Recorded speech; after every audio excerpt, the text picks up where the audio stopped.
2 a.m. and she calls me 'cause I'm still awake. Can you help me unravel my latest mistake? Dropped a stitch about 17 rows behind me.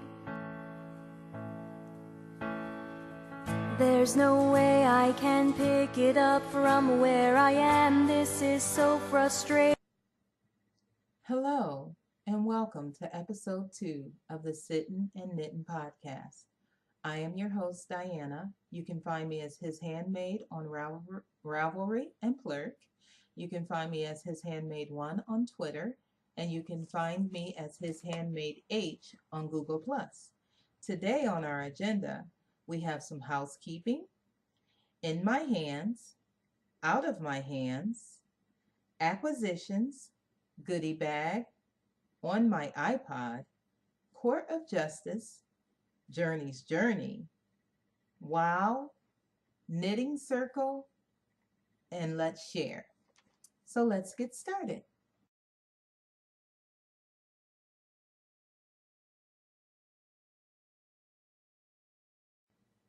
Okay, I'm going to try to do this without my glasses because it seemed like I had a glare.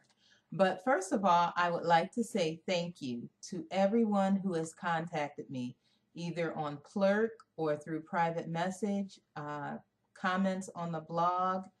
I did not expect such an outpouring of support and kind words, and I tried to respond to everyone.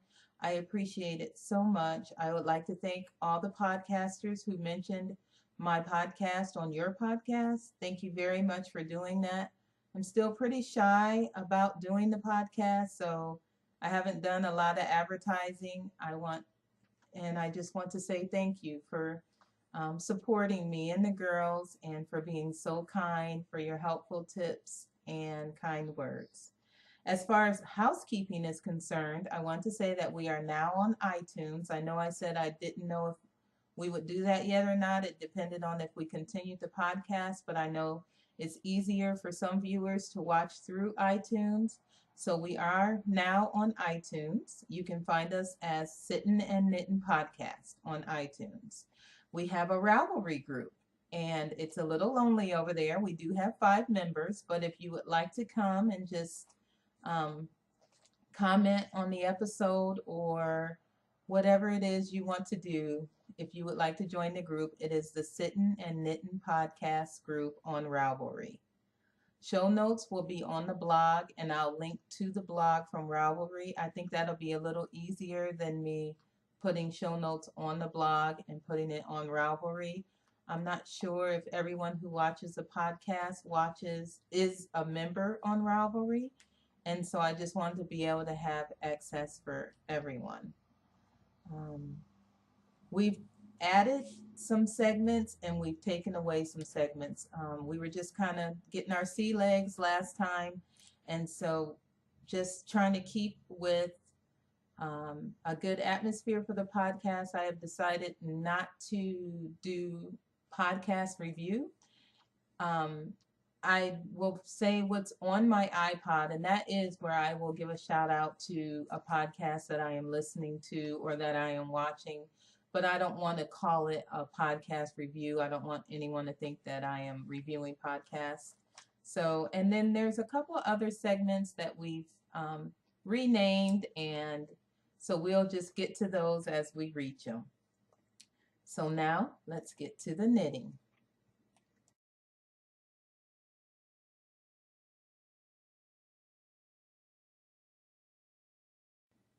Okay, I had to put my glasses back on so I could read my notes. If the glare is too much of a problem, please let me know. I do have contacts and I can try to put those on to make it easier. Okay, out of my hands. Out of my hands is Hugo, the couch potato monster. And he is huge. He is a lot bigger than what I thought he was going to be.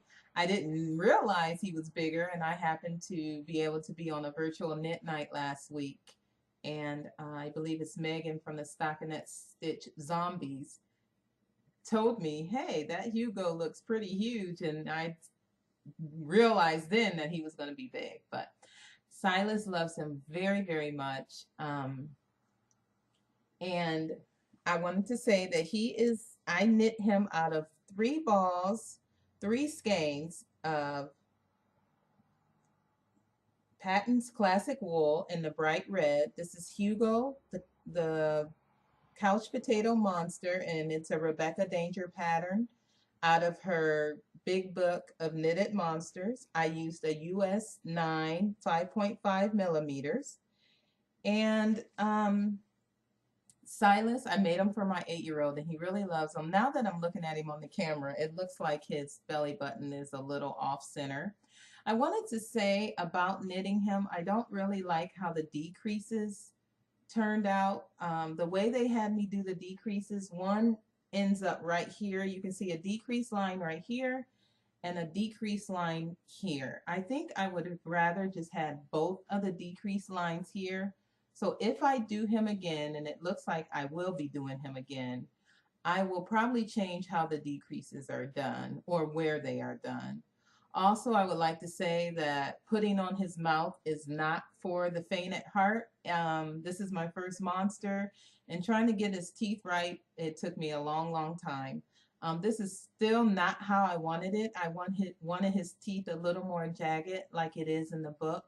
But actually, Silas really, really liked him. And Simeon, my 5-year-old, wants a Hugo too, and he said he wants his teeth to be just like this. So it ended up working out in the end.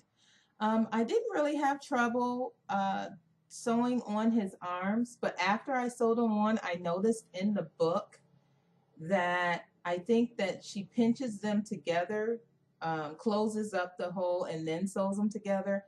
I just kind of sewed them like in a circle. I mean, I just sewed all around. I just did a stitch all around.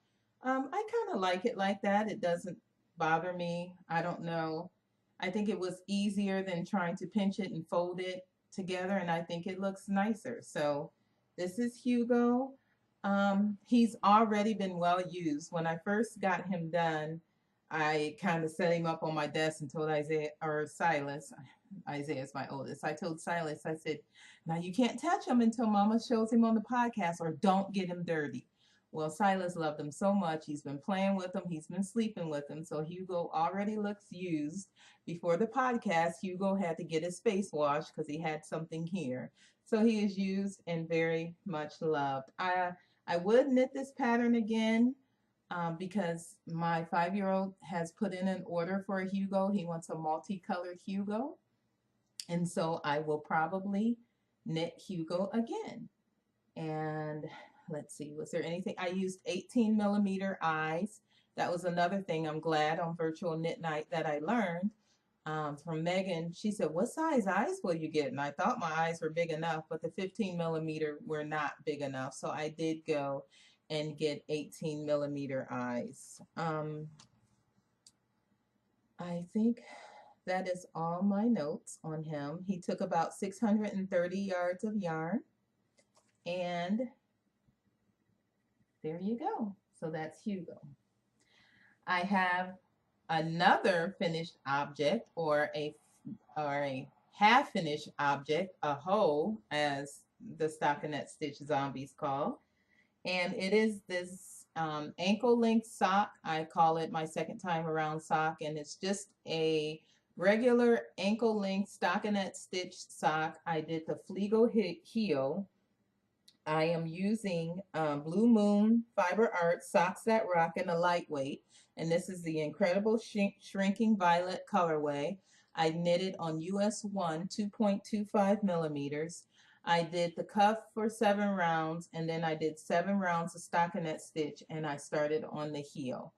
Last time I podcasted, I was right here where my little stitch marker is. I kept that in there to show you, so I finished that up there. I usually do my socks like Tina from Knitting Blooms, and I think someone else does it, where I will do 2 at a time on 2 different needles. I'll do the toe or the cuff of one, cuff of the other, leg of one, leg of the other. But for some reason, I'm out of the sock knitting habit. for the moment, so I forgot to do that. So anyway, that will help me transition into my next segment, which is in my hands. So this is out of my hands. Hugo is out of my hands. Let's see what's in my hands.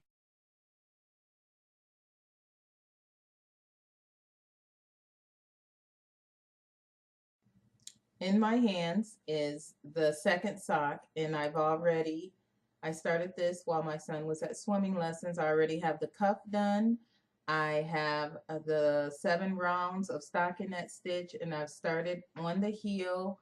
I am about halfway through the heel increases, and then I will be short rowing and motoring down the foot. So that's where I am on this sock. And that's one of my finished objects. I gave you that information before. The other I'm sorry, not finished object, but in my hands. The other one that's in my hands is Angus. Angus is the attic monster, and he is from Rebecca Danger's book, Big Book of Knitted Monsters. I am knitting Angus out of Lamb's Pride worsted weight. I am using US 9 5.5 millimeter needles. I believe this is called the Bulldog Blue. And all I have to do is do his arms. I finished his legs last night, and Simi is very, very pleased with him. He was already playing with him when he was just a body. He really likes his mouth. This yarn, I don't know if you can see it, but it's already looking pretty nappy. That was one thing I said last week I really didn't like about Lamb's Pride is the mohair. I don't like the fuzzy look, and I would not want a sweater out of this. I like how it feels. I love the combination of Lamb's Pride. This is when I first started knitting. I thought I was in heaven when I was knitting Lamb's Pride with Addi Turbo needles. I just love that combination. I'm not using Addi Turbos now, but anyway, it's lovely to knit with, but I don't like how the yarn is looking nappy. It's looking a little nappy here. There's a couple things about Angus. His head was looking kind of like it was smashed down on his head, and so I kind of tied a little piece of yarn around him and gave him a little personality. But then I realized after I looked at the book again that his arms are supposed to be attached under his head. So I still will attach his arms, but I don't know how that's going to look because he's got less of a neck than he should have. So we'll see how that goes. Another thing about this pattern is she does not tell you in the book that before you Kitchener the toes that you should stuff them, because in the book, and let me find the pattern real quick, you can clearly see that Angus's feet are stuffed. But in the pattern, she does not say to stuff his feet. So I was glad. I was watching a podcast, a new video podcast called Mama Knits, and she was talking about another Rebecca Danger monster, but how there was no directions about stuffing the feet. So I was glad that I did that. It was fine doing the Kitchener. I was actually glad that I got to do the Kitchener on bulky needles. It made me more comfortable with doing it. I had finished one leg a couple of days ago and set it aside without Kitchenering it. And then last night I just did both of them together and it was fine. So just a little note that if you do a Rebecca Danger monster out of that book, make sure you look at what the monster is supposed to look like and read through the directions all the way. Let's see. So that is Angus, and I started on, this is how far I've gotten starting on the first arm, and this is how far I've gotten on Angus. Next, what's in my hands is my Multnomah shawl. I have gotten, one thing I wanted to say about, well, I'll tell you about the shawl. I have gotten all of the garter rows on here, and I am ready to do the start the fan and feather pattern. Last time I talked to you, I think I was right here, where the stitch marker is. And so I have done all of this.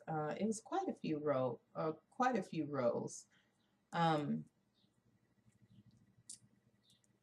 I had said last week that I thought I was going to go up to 301 stitches, but after reading more Ravelry notes and looking at more projects, 265 I think is good enough. I'm very excited about this. I haven't done a shawl in about 8 years, and so I'm looking forward to finishing this and wearing this. I still haven't decided if it's for me or mom. I have put my lifeline in because I've not done lace or a lace pattern before. So I want to make sure that I can rip back. And all I did was take some crochet thread and I threaded it through the hole of my Knit Picks needle that I'm using. And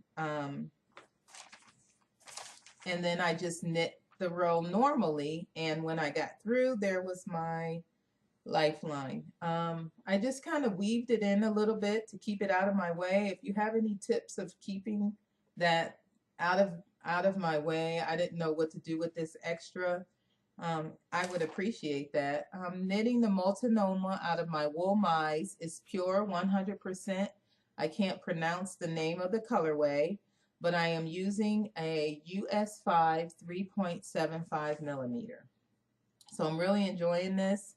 Before I start the lace pattern, I need to go through Ravelry notes again because there seemed like there was something fiddly with the first couple of rounds, and so I want to get through that. But I think I have about 40 more rows to go on this. I worked on it a lot this weekend, and that was what I wanted to say about Angus. After I got one of his legs done, my son kept saying, Mom, are you going to do my Angus? Are you going to work on my Angus? Especially Sunday after his brother's monster was completed. And I said, Mama wants to work on something for her. So I told him that a couple times. And today he woke up this morning. The first thing he asked about was Angus, because I told him before he went to bed, when he woke up, Angus would have legs. So he was satisfied with Angus's legs, and he said, well, Mom, now you have permission, or I don't know if he used the word permission. He said, now you can knit on something for you. I can wait. And so I was glad he gave me that permission. But I think I'm going to go ahead and finish Angus and then concentrate on the lace portion of this shawl. I did want to show the multinoma to you if you hadn't seen it. That was one thing from last week that I thought that I would try to do that I didn't do before, and that would show pictures more. I don't know if there's a glare, but this is the multinoma shawl, and that's what the feather and fan part of it will look like. So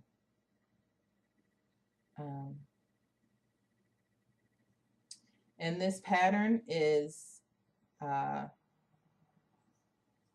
Kate Ray, and it is a Ravelry. It's available for free on Ravelry, and there's a picture of the shawl. Sorry about the glare. So that is what's in my hands.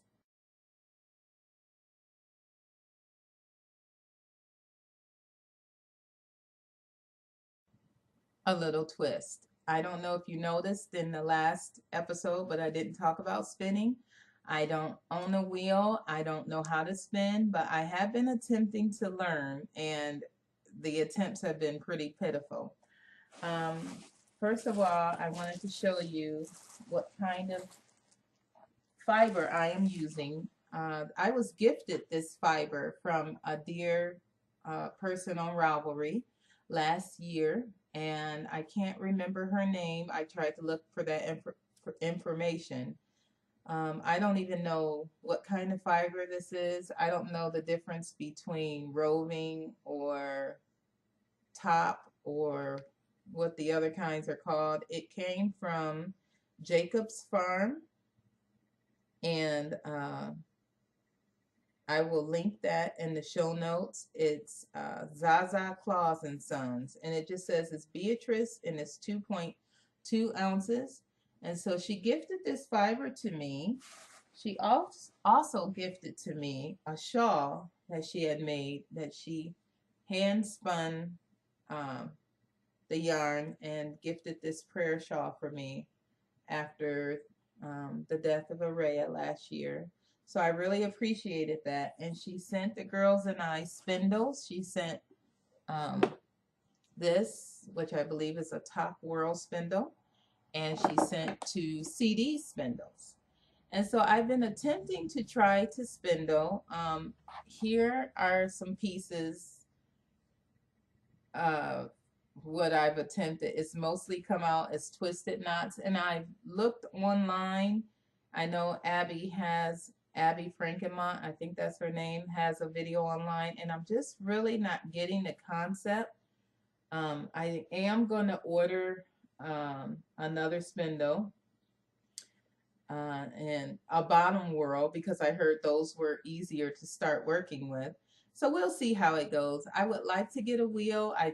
In my mind, I think that would be easier, but I don't know if I'm going to continue to spin, and I don't want to spend lots of money on something that I am not going to do. So I would like to see how it works with the spindle and see if spinning yarn is for me or not. So this is what I do. I was on a virtual knit night, and I was talking to Kagi from the High Fiber Diet podcast, and she was telling me to spin the spindle. So that's what I'm doing. Then stop it and park it. And I don't understand what I'm supposed to be doing with the draft. So if I spin it and it's not really spinning good, spin it and then I park it, and then I'm not sure what I'm supposed to be doing with these fingers. So if you know of any online tutorials or something that could help me with my spinning, I would appreciate it. The girls and I both have been attempting to learn, just to see if we would like spinning and spindle. We've heard so much about it. You hear about it talked about on virtual knit nights and on podcasts, and really I feel like the people are talking Greek. I understand nothing about it. I know that people are passionate about it, and I like learning new things. And I was just able to pick up a book and learn to knit, and pick up a book and learn to crochet and count it cross stitch. And I'm used to being able to read and learn, or watch and learn, and not being able to get the hang of this is really kind of got me stumped. So if you know of anything that can help me, I don't know if we'll always have a little twist segment. I don't know if I will continue to spin, but I just want to share that with you.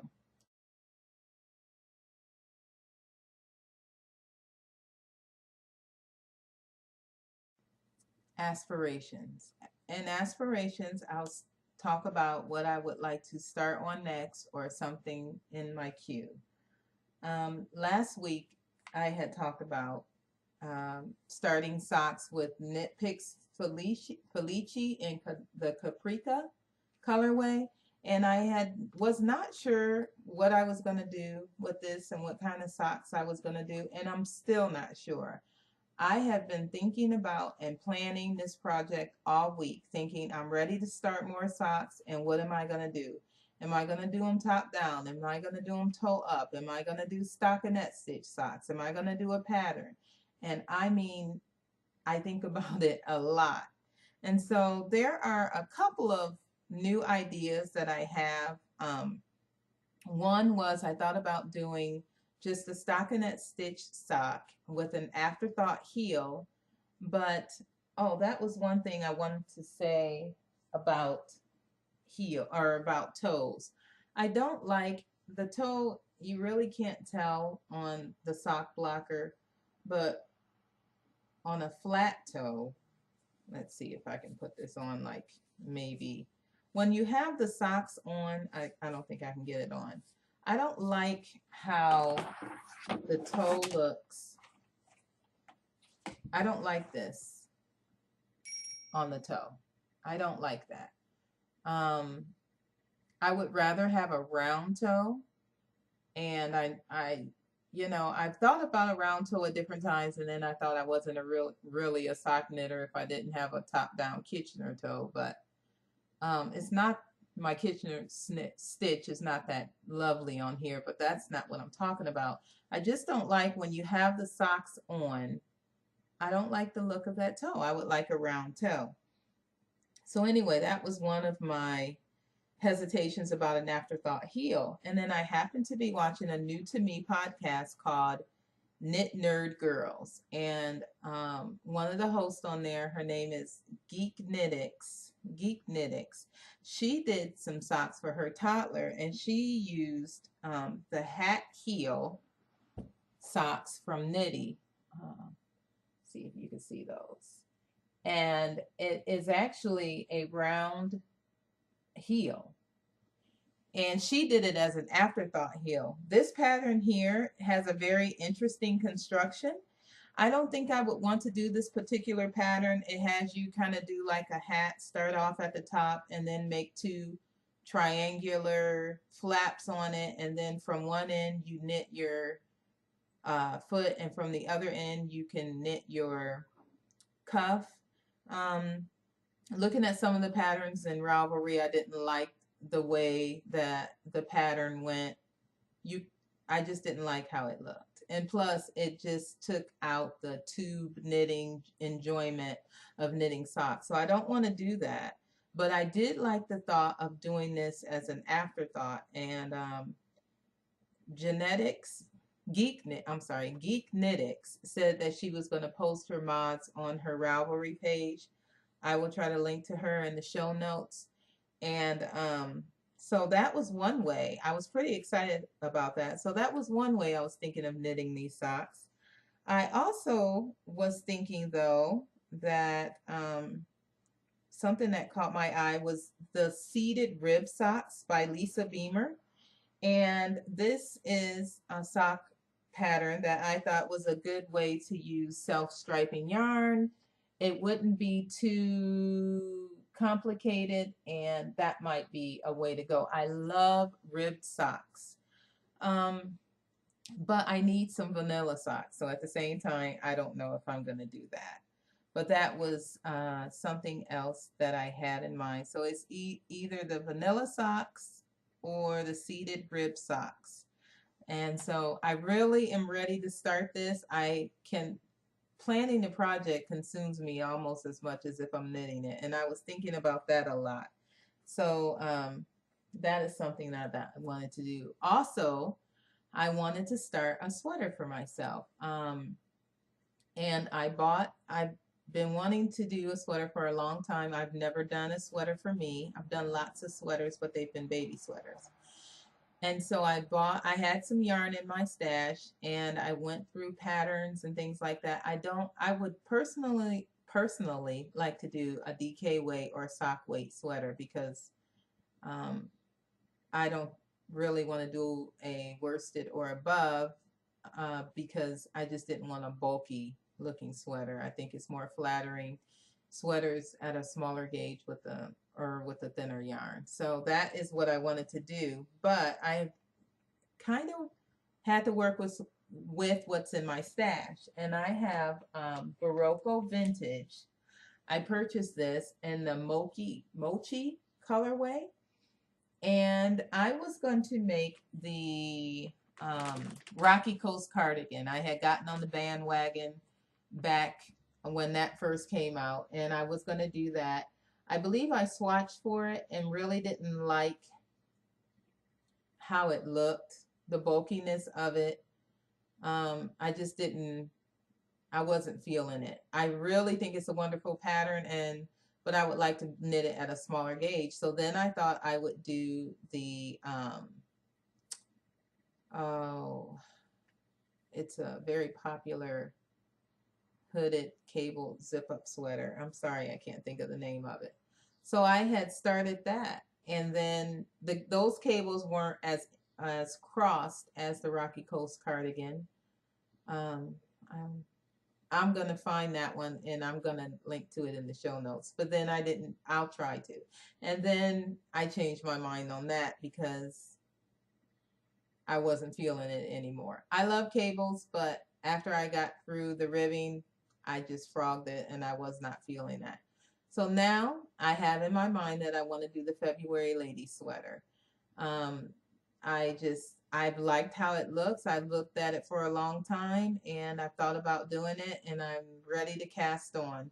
But I don't want to do it in this color, not really. I don't know why I bought this color. I think I bought this color because the Rocky Coast cardigan was this color, and I figured if I was going to take a lot of time to make a sweater, I wanted to wear it with as many outfits as I could. And so whatever the reason, I don't really feel like knitting with this right now, but it's all I have. And so I kind of yawn every time I think about starting, but at the same time, I want to start. So, and I'm at a point now in all of my knitting, like with the Multnomah shawl, I need to pay attention to that. I'm at a point with my socks where, another 13 rows and I'll be short rowing, so I'll need to pay attention to that.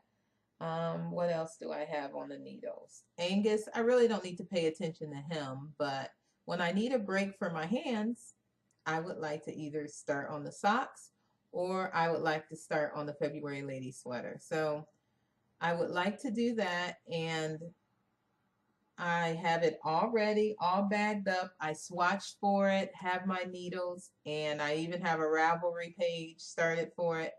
And so I think that's what I'm going to do. My family likes that color yarn, and so I don't know. That's probably what's up next. Last week I talked about doing a cocoon sleep bag for some babies that I knew were coming, but those babies aren't coming until December. So I've kind of put that Martha Stewart yarn I showed you last week and that project to the side and just decided that I really wanted to concentrate on these things. So that is what I'm aspiring to.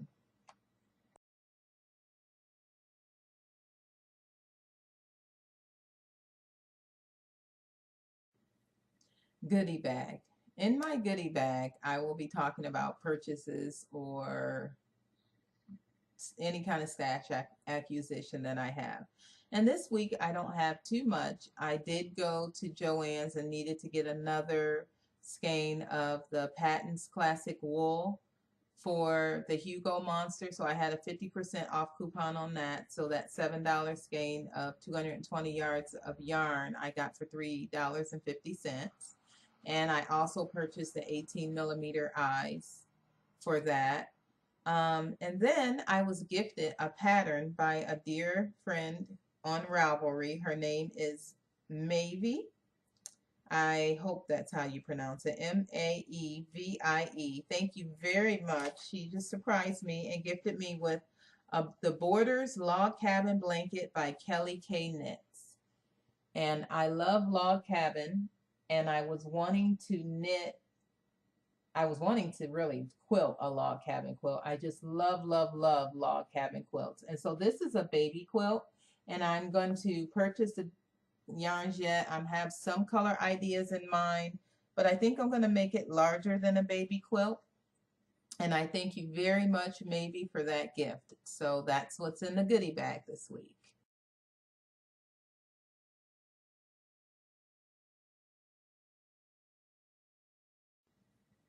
On my iPod, I wanted to give a shout out to a couple of podcasts that I thought I would talk about, one audio and one video podcast. And I was going to start every week. I just like to give a shout out to ones that I've really been enjoying. And I'll probably start with the smaller ones, ones that maybe not a lot of people know about. But one of my favorite audio podcasts is Craft Life, and the host is Amanda, and she is Treacle and Ink on Ravelry. And she just has she's a newer knitter. I think she's only been knitting for a year or two. And she has a very professional sounding podcast. She is into music and theater and Her husband, I believe, is an engineer, and they really put together a good program. They have a nice website, and for her episodes 10 through 15, she did some knitting songs, and you heard part of one of her songs at the intro, and you'll hear a little bit more of it later. And I would like to thank Amanda for allowing me to use her song in my podcast. But she's got about 10 knitting songs, and they are all great. They do knitting parodies on their episodes, and she does a lot of crafty things. It's really a fun podcast to listen to. So if you have not tried Treacle and Ink, our Craft Life podcast, I would give it a try, and I would link to it in the show notes. Another new to me video podcast is called What You Swatchin', and that host is Emily, and Emily has a very nice podcast. She's a good knitter, and it's just what I've been watching. And so I would like to say hello, Emily. I enjoy your podcast, and I would recommend someone else to give you a try. Thank you.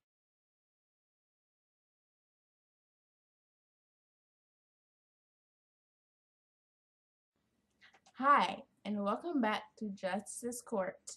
First, I would like to start off by saying thank you to everyone who left us a nice comment. That was really encouraging.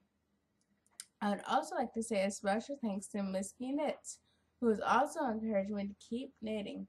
She also informed me that I wouldn't be this far without God's help. So thank you everyone for that.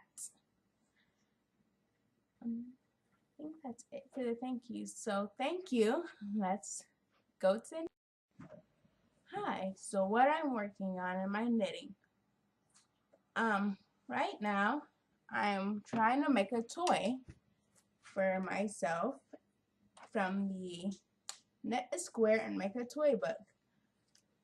You can see that? It's simple toys to make from knitted squares.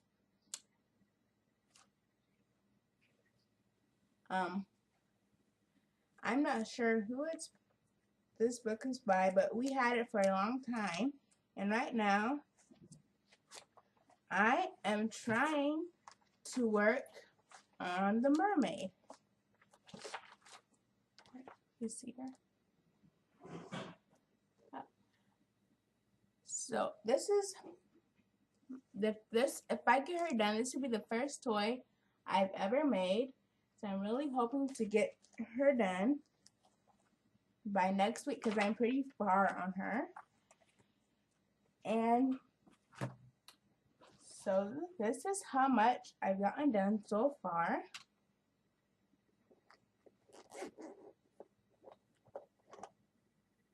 I got her head done, and my mother helped me piece it together.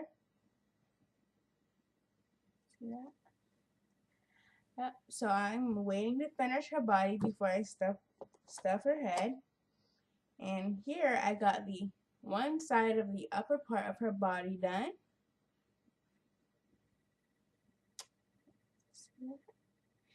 Yep. So that's all I've gotten done so far. And I am still working on the back side of her body here. I just started this side last night. See that? And I am using Denise needles size 5, and I'm using baby yarn for her because I can't find any other yarn. So yep, that's all I got done so far, my mermaid. But I hope to have her finished by next week. And that's all what I'm working on right now. What I have in my queue from the same book. I am planning on making the horse in here. And the doll. Here's the doll.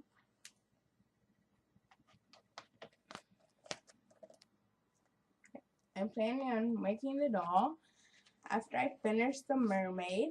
And I also plan on making the horse here.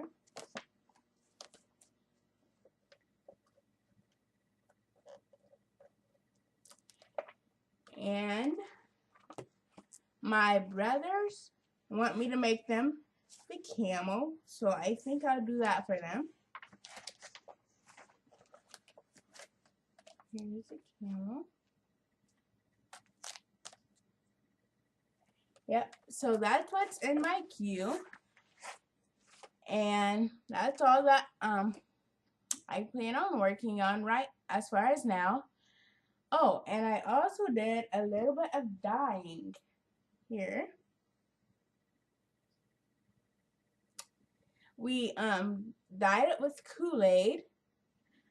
I made one little skein and another big one. We looked it up on YouTube how you dye with Kool-Aid, and I really like the color. I think it's really pretty. It looks grayish there, but it's purple. We dyed it with grape Kool-Aid, sugar-free. And oh yes, for my shawl. I haven't done much work on that this week because I kind of messed up, so I didn't get any further than what I showed you last week because I have holes everywhere in it. Like a hole right there. And I also have another hole right here. Yep.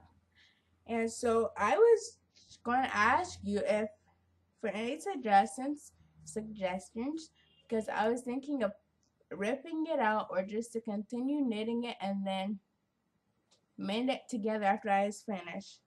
So if you have any say on that, you can leave me a message on my Ravelry page. I would appreciate that very much. And that's it for me. So thank you for watching, and I hope to see you next week.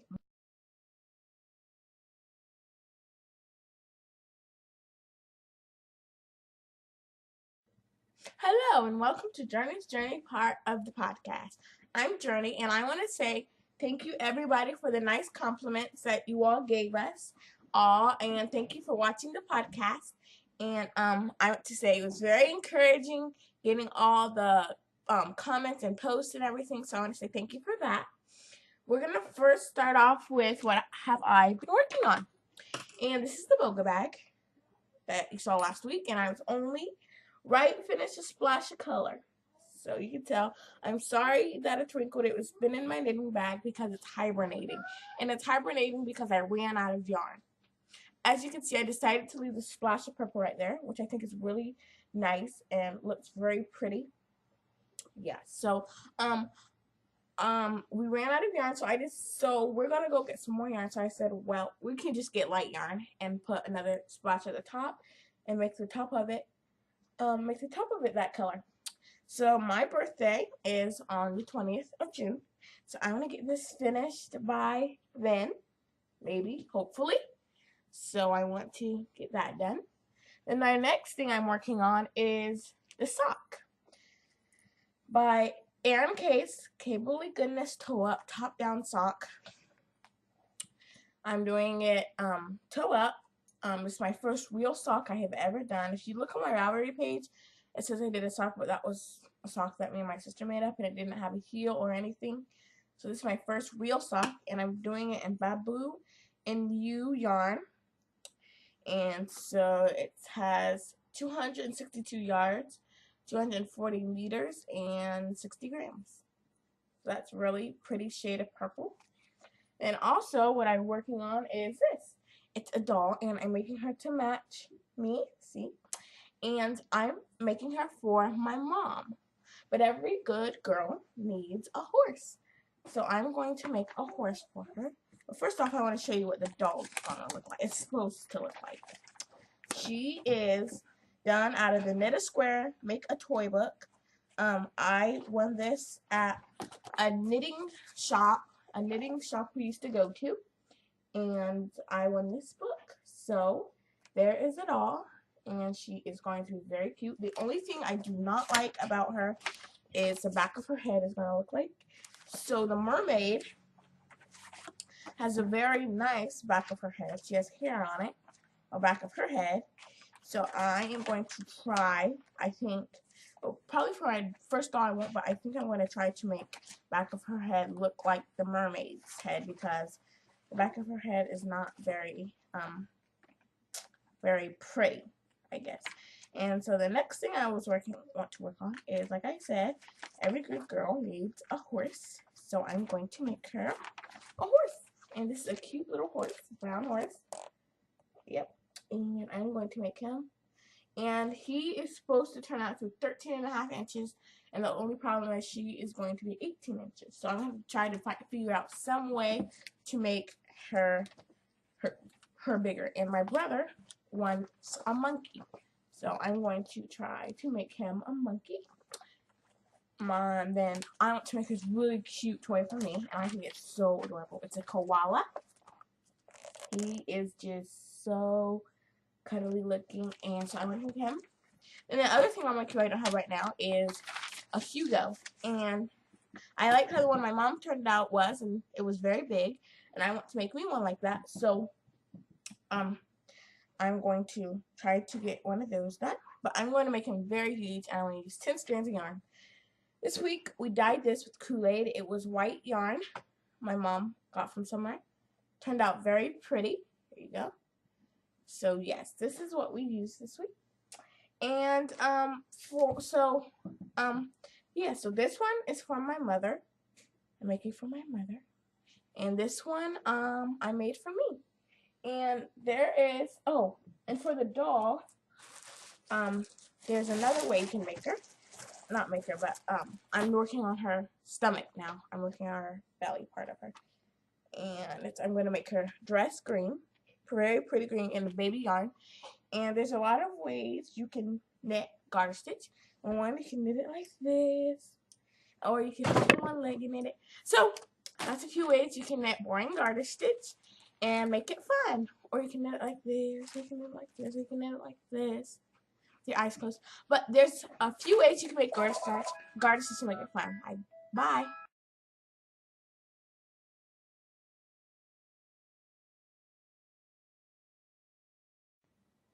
Wow.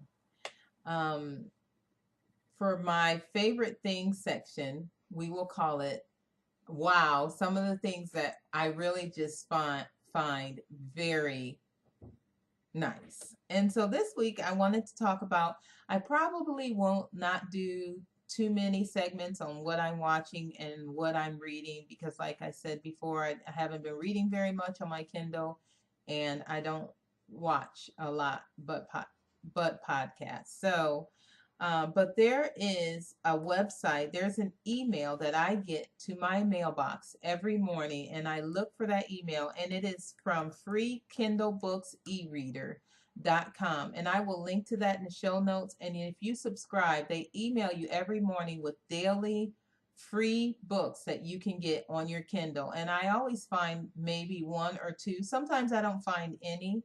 But I think I have, and I meant to check before I started recording, I have at least 400 books on my Kindle, and I've probably only purchased not even a tenth of that.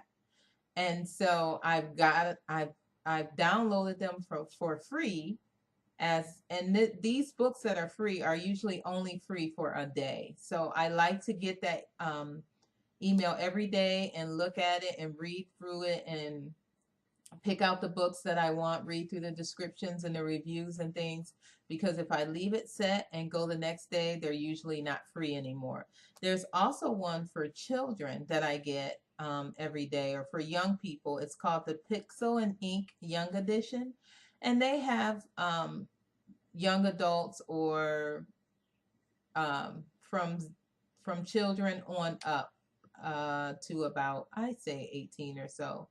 And those books are free, and those books are usually only free for a day. And so I go through both of those, and I've been loading our iPods with books that we enjoy. They have all different kinds of genres on there, from health and wellness to mysteries and thrillers and geeky things and vampires and whatever kind of thing you're into. They have all of them listed there for free. So I will link to those in the show notes, and those that is one thing that I'm just like, wow, I'm really glad that I have this resource for free books.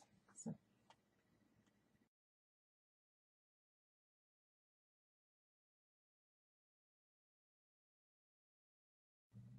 we're winding down now. Thank you for sticking with me this far.